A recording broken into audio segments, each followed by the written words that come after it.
Master the business of speaking with your hosts, Taylor and Austin. You're listening to Technically Speaking.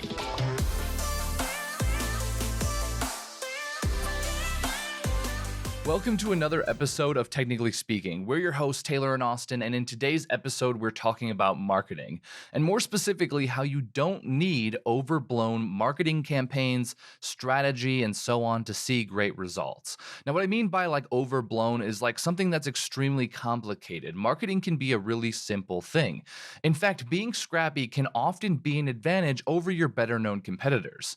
Now, to prove this point, we have invited on Colton Briner. Now, Colt is a virtual chief marketing officer and founder of Scrappy AF Marketing, which supports clients across wide varieties of industry verticals. And over the last 20 years, he has worked as a combination product manager, brand strategist, marketing exec, and industry evangelist.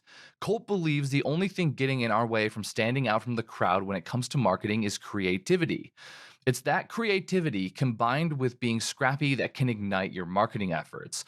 So join us as we unpack how to be scrappy, more creative, and take more market share. As always, stick around until the end for some awesome resources, and we'll see you in there. And we are live. Colt, man, welcome to the show. It's so good to have you. And I am loving your background. My God, that's just so good looking. Dig it. Right on. Thank you, gents. I'm getting a little facial hair intimidation going on here. Next time I'm going to step up my game. Oh, no, man. You got the classy sort of 5 o'clock shadow thing happening. I like it, man. It took me 8 days, bro. That's good, man. Honestly, when you first jumped on, I didn't even know whether your background was a virtual one or not because it's so legit. Crisp and looks, it's legit, it's really right? Good. So what's the green around it? Is it actually... So this is preserved reindeer moss, literally comes out of Ukraine. What? Wow. And I swear, dude, they harvest this stuff off the forest floor with a shovel. It had so many pine cones in it. It was just a mess. I just meticulously picking this debris out of the material, and then I finally put it up on the wall. Also good for sound control. Wow. Oh, man, interesting. Holy cow. I'm feeling inspired Nature's all of a sound sudden. panel.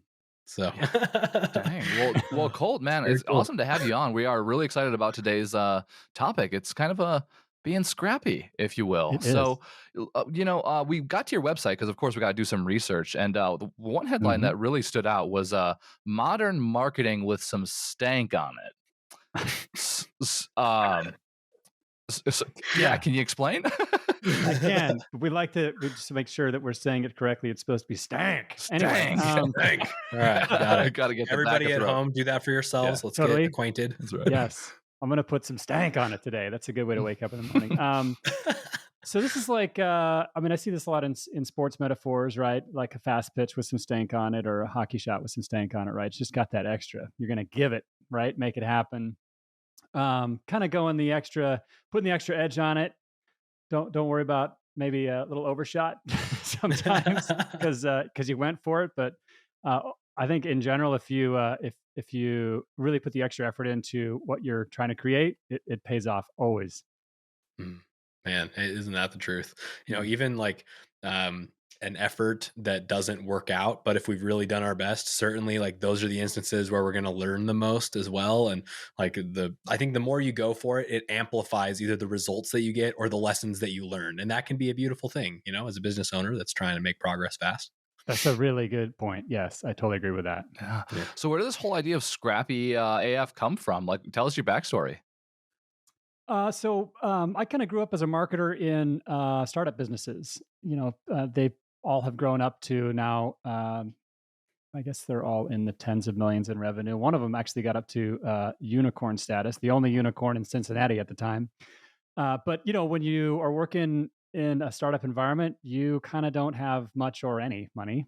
And you need to find different ways to stand out and grab market share from industry incumbents and deep-pocketed competitors. And so I kind of cut my teeth in that space. And what I found is that if you have really strong strategies and creative execution, it's not hard to outperform most large incumbents.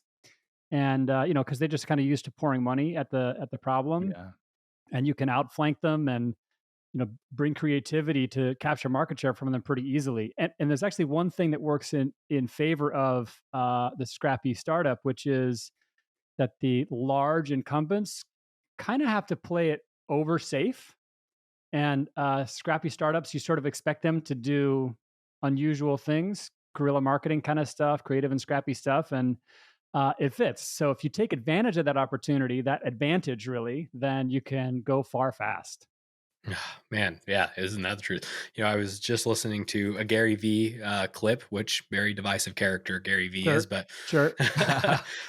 he was talking about the difference that a smaller business has versus a corporation, and is speaking to exactly what you just said. But the phrase that he used that's just been ringing in the back of my head since I heard it is Mm. that as a small business, you can scale the unscalable, like do Oh, the yeah. thing that a large corporation just can't do because it requires Mhm. a smaller company. So, like for example, personally knowing all of your clients or being able Totally. to send a handwritten card, like you can't do that as a huge company, or at least in a way that feels legitimately personal, right? Like any corporation can print off some cards and send them to you in the mail, and that could be a nice gesture. But like this idea of scaling the unscalable, leaning into the fact that you have strengths as a small business that actually gives you the competitive edge over the bigger corporation that has the exact problems that you just outlined. So scale the unscalable. Maybe that's a phrase that our listeners can listen to as it relates to what you just said. Yeah, I mean, if you could put a link to that one in the in this episode, I'd love to access that one myself. Yeah, I'll find it for sure. Yeah. So Yeah. you cut your teeth in this startup world. So that must Mhm. have what types of differences in marketing strategy would come up in comparison to larger companies? Like when you're talking about getting creative, like do you have any examples of that? Sure. Yeah. I mean, one of the ways that we really were able to stand out is at conferences where, we had people that we were competing against buying the 20 by 20, 20 by 40 booth space, taking up, Sure. huge sort of showroom floor footprint. Like, wow, man, those guys are huge. And they had the hanging stuff from the ceiling and whatnot. So, what we did is we got creative with our wardrobe. And even if we didn't actually have a booth present at the show, because our people were all wearing very similar standout things, like we would get like Tucci polo shoes, like really the kind of shoes that people go, damn, tell me about those shoes, man. Or we would get I don't know if you guys remember from Shark Tank, the lapel project. They did these custom made, custom designed lapels that you can basically attach to your Yes. own jacket. So it would go like branded coloring, and we'd have like 8 dudes walking around wearing those custom lapels, and it starts a conversation. Tell me about that lapel, man. What's going on with that?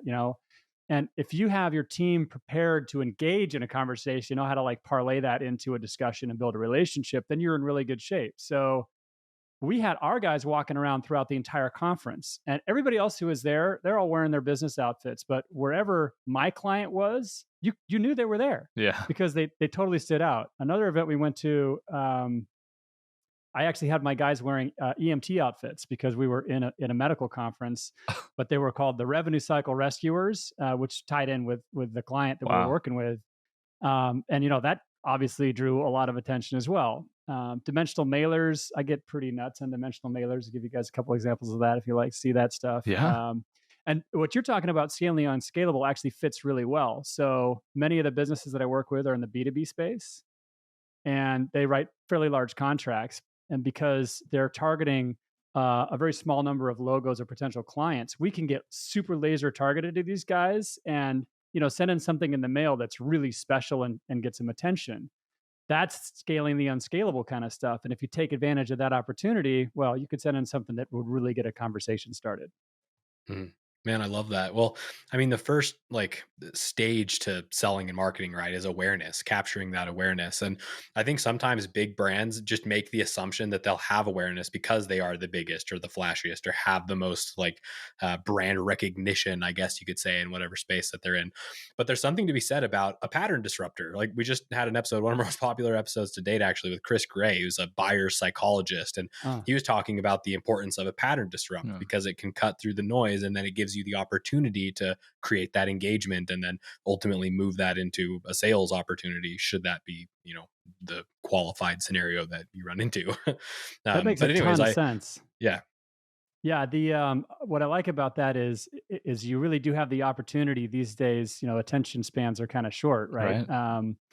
And businesses that haven't really done a good job of operating from purpose and building great loyalty can lose audience, and in fact, they can, now we see, lose employees pretty quickly.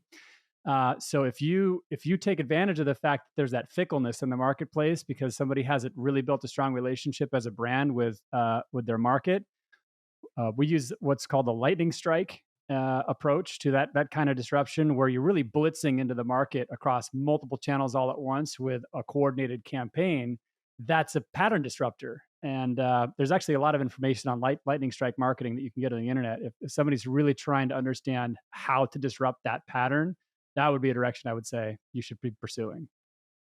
Lightning strike marketing. I've never even heard that term. Wow. So you've just officially taught me something new. Thank you for that. Yes. Yes, for sure. More of that today. So we saw on your website, and maybe, yes, thank you. Man, I need one of those. Yeah, seriously. You got a merch store? We're going to get Send it over, so we were looking on your website, and I think that maybe you're already speaking to a couple of these elements, but there are like 8 like strategies that you have, or 8 marketing principles, I think maybe is what you called them, right? Now, certainly we probably don't have the time today to cover all 8, not to mention all 8 would probably overwhelm the people that are listening to this show, but Totally. Can you maybe help us understand like the purpose behind identifying or labeling these 8 things, and then break down a couple of them for us so that we can kind of get a taste for your philosophy in this area?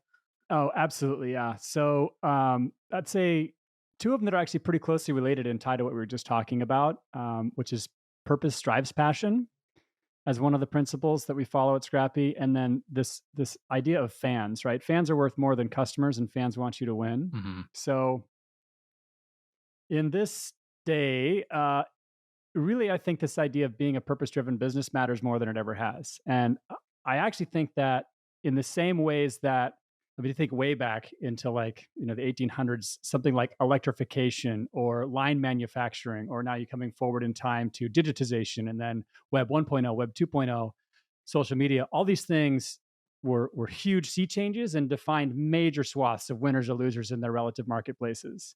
I genuinely believe in the 2020s, purpose-driven is going to do the exact same thing. So if you got it, you're going to crush it. If you don't, you're on your way out right now. So the reason I say this is because, as we were talking about earlier, people have access to incredible capabilities now. They can start their own jam on like a Tuesday if they want to. Something that I'm passionate about, I can get into it, get it off the ground, and start moving on my own. Individuals are enormously empowered. So if businesses don't give you that extra piece, that passion, that purpose, that thing that I can connect to, it's like, well, I can buy the same thing from somebody else, or I can create it myself. So whether it's retaining customers or it's retaining your talent, being purpose-driven is a critical element to winning in business today. Oh man, I love that. I expect our listeners do too. And I have a hunch, and I'm hoping that you can maybe break this for me. But there's a lot of people that are listening that are like, oh, I'm totally purpose driven. I'm like, Sure. In fact, I would venture to say every single person listening to this right now is purpose driven or calls themselves purpose driven.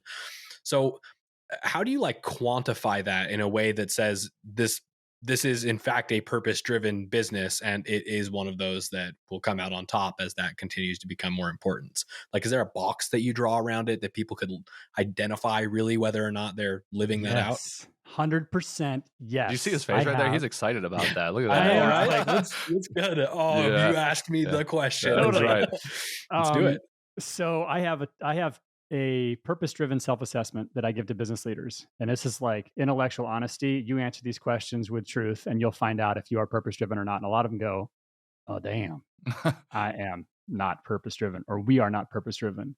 It's actually on the scrappyafsolutions.com website. In the resources section, you can find the purpose-driven self-assessment. I'll read some of these questions if you're interested in hearing. Yeah, for sure. Let's do it. Let's do it. So it's like rate yourself from 1 to 100, 1 being in your dreams, and 100 is we've nailed it, right? So examples: our company serves a clear visionary purpose with present day relevance. Our employees keenly understand how their work serves that purpose. Our leaders understand the economic benefit of being purpose driven. Any member of our staff can stand in front of a mic and explain our purpose. And I'll give you one more here. our customers see their patronage as a means to participate in and support our purpose. Wow. Ooh. So there's 5 more on there, but you guys get the idea. It's a lot of businesses go, Right. oh, I wrote the slogan on the wall. Isn't that the purpose driven? I thought we nailed that. But this is what it looks like to operationalize purpose. And these days, I've said this, I've been saying this lately, and I believe this very strongly. The radar that individual consumers or employees have to spot BS Yeah, the BS in detector. purpose, totally. It's like finely tuned. Yeah. So businesses that, have I'll call it platitude on the wall, they're just not going to cut it.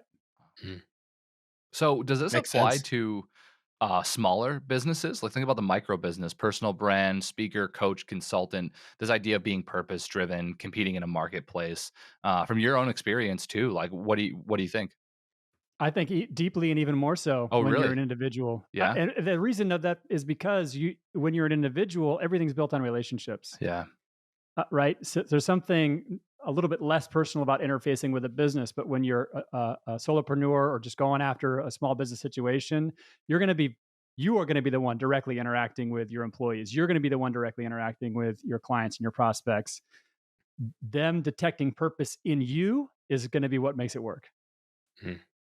Ooh, man. I hope people listen to that right there. Yeah, that's an important thing. I like that you said too that the idea is to operationalize purpose, I Yeah. think is what you Yeah.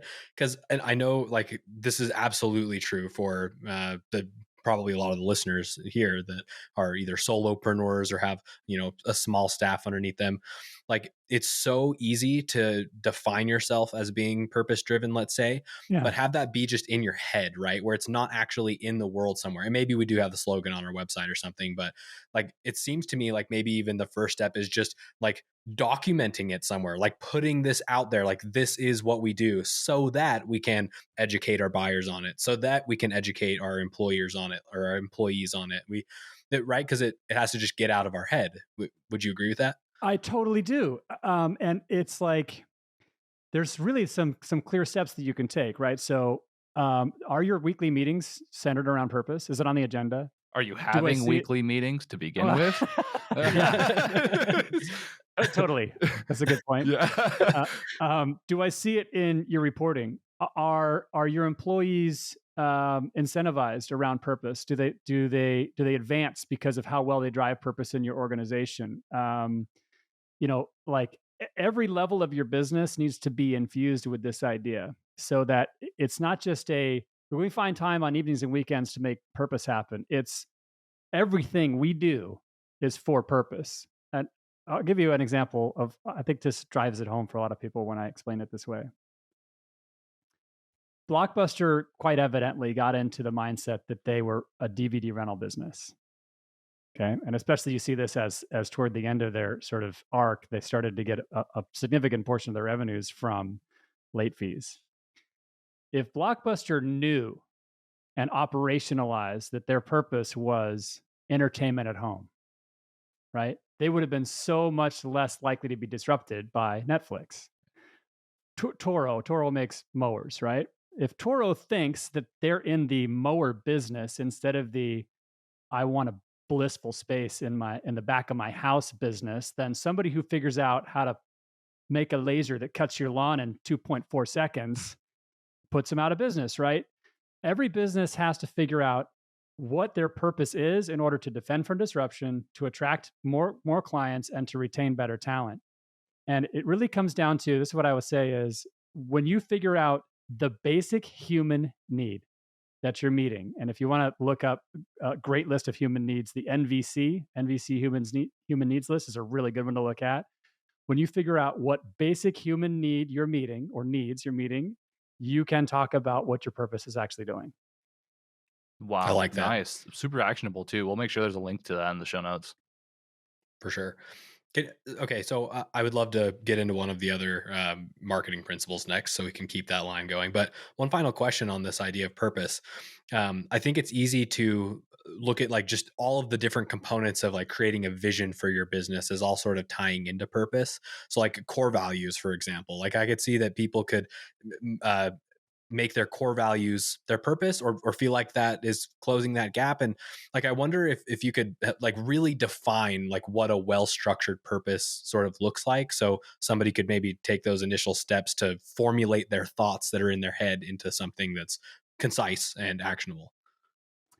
Yeah, I actually have a breakdown of that. I'd have to look it up for you, but really, what you're looking for is articulating the change that you are delivering unto the world by being in business, or whatever it is that you're putting your energy into. Because we're all exchanging our life energy towards some outcome.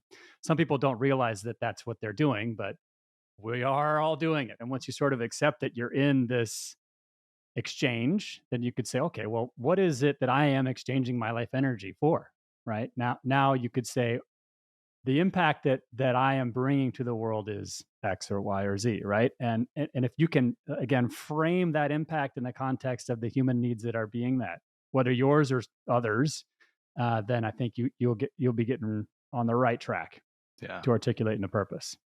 That makes. But I'll share with you guys. I'll pull up the this. I have like a 2-slide guide to creating your purpose statement. Sweet. And I'll make sure you guys get it after the. Heck yeah, man. This Perfect. This show notes, you guys. Go check them out. Click all those links. It's going to be loaded this time around. Thanks for sharing those, Colt. So, hey, one of those marketing principles I saw on the website when we were doing our research was assume nothing. It's probably one of my favorites on the list. I'd be curious to hear what your favorite is after we kind of break down a few of these, or maybe the most important. But appreciate you asking this one. It's a hard lesson learned. Yeah, tell me about that.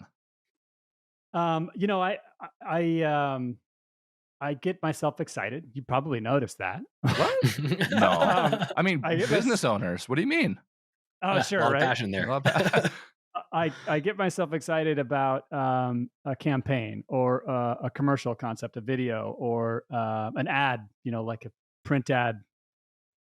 And I'm like, this is great. And, I can get other people excited. And it's actually one of the things that has harmed me in this way, is that I find that I can get other people excited about something pretty easily, right? Like internal of an organization. And this should really move our audience, or this is going to attract a lot of views, or the likes and shares and comments on this is going to be through the roof because, we think it's cool, or I got you to agree that it was cool, right? Ultimately, what I've found is, really hold that loosely, because it's the market that will tell you what is working, what's attracting them, what's getting them to follow through on the CTA. Yeah, you might have gotten them to laugh a lot. And you even might have gotten them to share a video or an ad or something like that, got some great traction and, made its way around your market, so to speak. But if it didn't actually get to the economic output that you were looking for, the ROI that you're aiming for, it wasn't successful. You just have to say, that wasn't it. So I have made a lot of assumptions about what would move and drive and inspire that have been wrong. And, I learned great things along the way. But ultimately, it is the data tells you what's winning. And I had to sort of put that, there's some ego you got to put aside when you find that something you were sure was going to hit didn't hit. But once you start to accept that, you can bring more ideas at once and say, look, we don't know which one is going to work, but let's do 3 at a time. I really love this one, but my market's going to tell me where to win. And you find where to win with that AB or ABC iteration testing. And then this one's working. Okay, I'm going to reiterate on that, tweak it here and there. I'm going to do another AB or ABC round.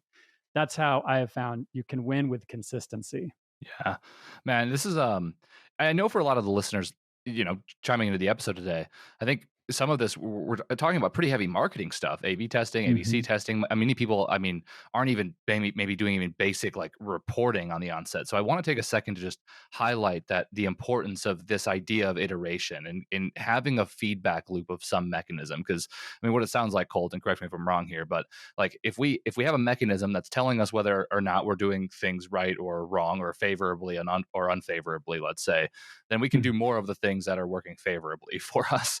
And I feel like, a lot of business owners, the 96%, let's say, might not even have that feedback loop in place that can tell them what they're doing is right or wrong. So I'm curious, from your own perspective, are you yourself, like Colt, a data-oriented person, or is that something you had to learn? It is something that I had to learn, but once I learned it, I would say I became it, yeah. I became more powerful.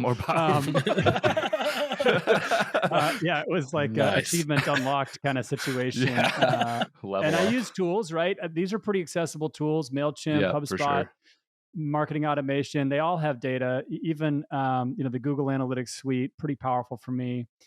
And I did, I've learned that being just passionately inspired by something internal of an organization gets you so far. But some people, they're driven by data, not passion. Mhm. And I used to sort of they just don't get it. um, when I thought about those folks, but then I realized they're playing critical roles in the business, absolutely needed. Their enrollment essential, and I was going to have to expand my own mode of operation in order to find success in that. Mhm. Man, yeah, I love that. Well, I mean, it goes to show that you can become something that you're not. And like, I think this is kind of an intimidating subject for a lot of people that may not have any experience in this area. Like, Mhm. even just identifying what numbers are even important, right? Because somebody, let's like say somebody that's not a native to Google Analytics hops into Google Analytics, like their brain melts. It's a Oh, It's lot a of lot of info. information, right? Yeah, but honestly, like I've learned this about myself just as I've tried to improve my ability to understand data, and it's just that like looking, just like paying attention, just even opening up Looking the at some analytics and trends. watching, Just watching. like you'll be able to notice patterns and trends, and like it's nuance. It's never one big final finale that tells you whether or not something worked. Like you have to look for the trends and the patterns, and your brain has to be trained to recognize those patterns. So I just want to encourage anybody that's like me that may feel overwhelmed on the onset of trying to measure your success, that by just doing, even if it's done badly, even if you don't fully understand, like just by paying attention, probably over time it'll improve. And maybe that's your experience too, Colt. Damn, Austin, that's good guidance, man. I mean, really, that's so true, right? I think what you just did is you delivered the first rung of the ladder to a lot of Yeah. people, right? Because it just, unless you have a first rung to step on or grab on, it's like I can't get up there. I don't know how to do Mm. that, right? So it just seems so out of reach. But I think what you just said it's so spot on. Thank you for saying that. No, it's my pleasure. Sometimes good things come out of this mouth. Not always, but sometimes. So out of all your 8 marketing principles, Colt, is there one that really stands out as maybe like the key, the thing that if we were to ignore maybe the rest of them, that one of them would be the one to focus on? I think it might be expressive personality. Oh yeah? Yeah, and the reason I feel that is because until you really declare who you are, like either as an individual or as a business, people don't have something to grab onto. Yeah. I mean, I see a lot of people, and I'm guilty of it myself. I can see as I look back at my earliest material, it's like I tried to be something instead of just me. Yeah. And the closer I got to just being me, the more I found that the people who dug what I was doing were in, Yeah. and the people who weren't going to dig it were already out. Yeah. That's the thing to This is remember. becoming a I want recurring everyone just to pattern here. listen, hang on to those words, because I think one of the things we find a lot, Colt, working with personal brands is like they I'm losing my train of thought. I think I'm gonna have to cut this out. What did you just say? So what I said was, when you really start to get genuine about the personality you're expressing, Yes. the people who are going to dig your jam are going to Right. dig your jam, and the Right. people who just won't because you played it safe and vanilla, whatever, and you got them in the door, they weren't going to stick around, man. They weren't. Yeah. Thank you. And yeah, so my point basically is like, as a personal brand, and I think people just starting out, like they're just grasping at any type of business. They're trying to make themselves fit into a box that they were never meant to be in, and that's uncomfortable. You grow frustrated with the business. You don't feel like you can be the person you are. You feel restricted. I mean, kind of all of those things. I mean, you kind of question why you're doing the whole thing in the first place. Like, you've Yes. really got to lean into just who you are. And that's okay that people aren't going to, dig your jam. We have a psychedelic looking cat on our website, for crying out loud. And that's not everyone's thing, but it adds a little bit of personality and flair. And for those that enjoy that type of thing, then we're going to get along great with those people. And our life is going to be awesome because of it. Not being afraid Totally. to just be yourself in business. It's key. It's so key. It's so key. Yeah. And Plus, that's it's what we more want. fun and It's more fulfilling, fun, right? right? Yeah, you get to be yourself. Damn, it is. It so is. Yeah. And I think that it's actually it's going to be even more and more important, right? Because connection, it's like all the time, our ability to create connection gets constrained and constrained and constrained, right? I mean, especially through COVID now, we're just separated from people. We're just so separated as humans from each other. I just don't think we were created this way. It's not the way Yeah. we were supposed to be. So when you find somebody who's being genuine, you guys so genuine, I'm going to appreciate the way that you approach your podcast. It's like that's so damn attractive, man. You just want to hang out in the genuineness of it. Mhm. No, there's something about being real. And like in a world where it's never been easier to not be real, like it's a differentiator. That's right. Right? It 100%. makes you stand Well, it out. goes Like back to the beginning of this regardless. show, right? Where like you can have an impact as a small business. You can beat out the larger people, the more established people by just having a personality. So true. Crazy. Colt, man, this has been an awesome episode. I feel like we could talk about this forever. I feel like we're gonna have to like unpack the other like 5 principles here in another episode soon. So Would love it. yeah, I would love it. Yeah, I mean, thank you for providing so much value today. What are some of the things you're working on right now that our listeners can benefit from? Well, thank you for asking that. Yeah. I just posted to the resources section a piece called How to Be the Most Creative Person in the Room. And this is 10 tactics for building up your creativity. I think one of the things that I've learned is much like athletic capability, creative capability is something that you can build, right? You can work out your creative capability and really expand it. This has been a kind of a major insight for me as I see so many people who would say, oh, that person is so creative, right? As if it's a thing you're born with, but it's a thing anyone can be. And once you understand the exercises, right, then you can undertake on your own or with an accountability coach to become that more creative person. So if you have that sense where you've been watching in the boardroom, somebody else always has an idea before you do, or they're always turned to because they can come up with a solution. You want to be that person, build up your creativity. And this would be one way that you can make that happen. Yeah, well, sweet. Thank you so much for providing those resources. Definitely everyone go check those out. And, hey, if you like this episode, don't forget to rate it, like it, subscribe to it. And if you want more awesome resources like this, go to speakerflow.com/resources. Thank you so much for chiming in. I just wanted to take a second to thank our sponsor, Auxbus. Auxbus is the all-in-one suite of tools you need to run your podcast. And it's actually what we run here at Speakerflow for Technically Speaking. It makes planning podcasts simple. It makes recording podcasts simple. It even makes publishing podcasts to the masses simple. And quite honestly, Technically Speaking wouldn't be up as soon as it is without Auxbus. Thank you so much, Auxbus. And if you are interested in checking Auxbus out, whether you're starting a podcast or you have one currently, get our special offer, auxbus.com/speakerflow, or click the link below in our show notes. Thanks for tuning in today. Check the show notes for more info and see you next time. Later.